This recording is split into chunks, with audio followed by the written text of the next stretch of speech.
कभी कभी ज़िंदगी में सबसे मुश्किल काम होता है ना कहना, खासकर तब जब कोई अपना दोस्त या रिश्तेदार आपसे पैसे मांग ले।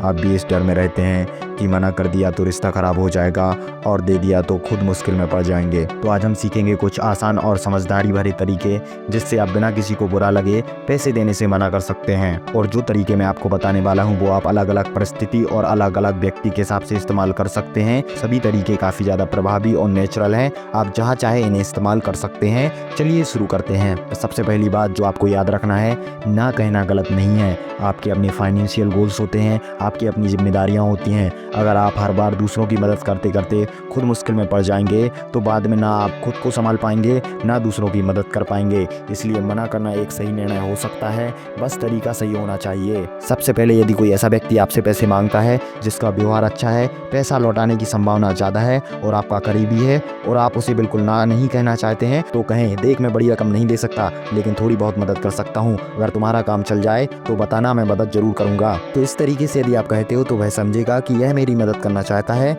लेकिन इसके पास उतना पैसा नहीं है। और यदि वह कम पैसा मांग भी लेता है तो आपका इस तरीके से ज़्यादा पैसा नहीं फंसेगा, कम पैसा फंसेगा। यदि ऐसा कोई व्यक्ति आपसे पैसे उधार मांगता है जिसके लौटाने की संभावना नहीं है, या फिर वह आपका मित्र हो, करीबी हो या रिश्तेदार हो जिससे आप पैसा वापस मांग नहीं सकते हो, तो उसको आप पूरी तरीके से मना कैसे कर सकते हैं, वो भी बिना बुरा लगे, चलिए जानते हैं। सबसे पहली बात जो आप उससे कह सकते हो कि भाई अभी तो सारा पैसा मेरा फिक्स्ड इन्वेस्टमेंट में लगा हुआ है और अभी मैं लॉस में चल रहा हूँ, यदि उसको निकालूंगा तो काफ़ी ज़्यादा नुकसान हो जाएगा। मैं कुछ सालों से हर महीने सभी पैसे को इन्वेस्टमेंट कर देता हूँ, बस उतना ही पैसा बचाता हूँ जो मेरे खर्चे के लिए आवश्यक है, बाकी का सभी पैसा मेरा इन्वेस्टमेंट में लगा हुआ है। तो तुम समझोगे मेरे पास अभी उतना पैसा नहीं है कि मैं तुम्हें दे सकूं, तो मैं क्षमा चाहता हूं, अभी मैं आपकी मदद नहीं कर पाऊंगा। यदि भविष्य में मैं आपकी मदद कर पाऊंगा तो आपको जरूर बताऊंगा। दूसरा जो सबसे अच्छा तरीका है वो तरीका है टालने वाला। यदि कोई ऐसा व्यक्ति आपसे पैसे मांगता है तो उससे कह दें, अभी तो मेरे पास पैसा नहीं है लेकिन कुछ समय बाद मेरे पास पैसा आने वाला है, तो मैं उस समय तुम्हें जरूर याद करूंगा और जरूर तुम्हें पैसे दूंगा।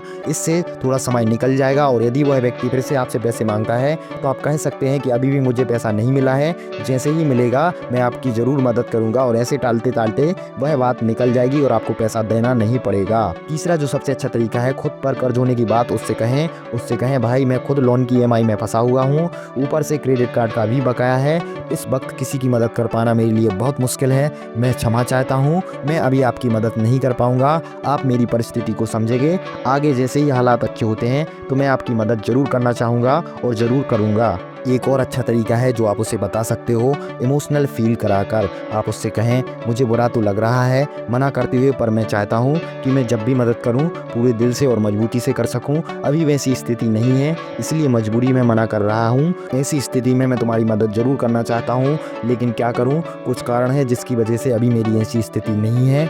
और कोई मदद की ज़रूरत हो तो ज़रूर बताना, मैं ज़रूर मदद करूँगा।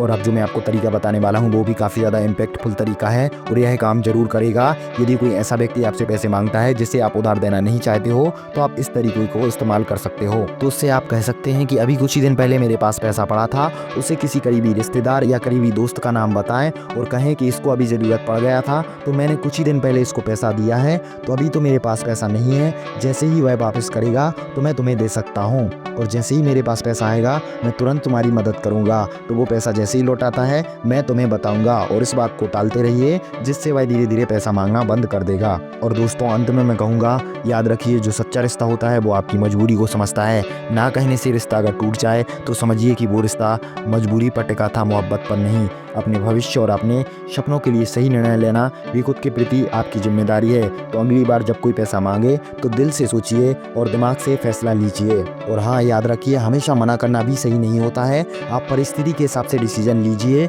यदि परिस्थिति गंभीर है तो आप जितना चाहें उतना मदद जरूर कर सकते हैं। पर अगर आपको वीडियो पसंद आया हो तो लाइक जरूर करना और ऐसे ही और असली ज़िंदगी से जुड़े टिप्स के लिए चैनल को सब्सक्राइब करना ना भूलें। और मिलते हैं अगले वीडियो में, जब तक के लिए खुश रहिए, समझदारी से फैसला लीजिए।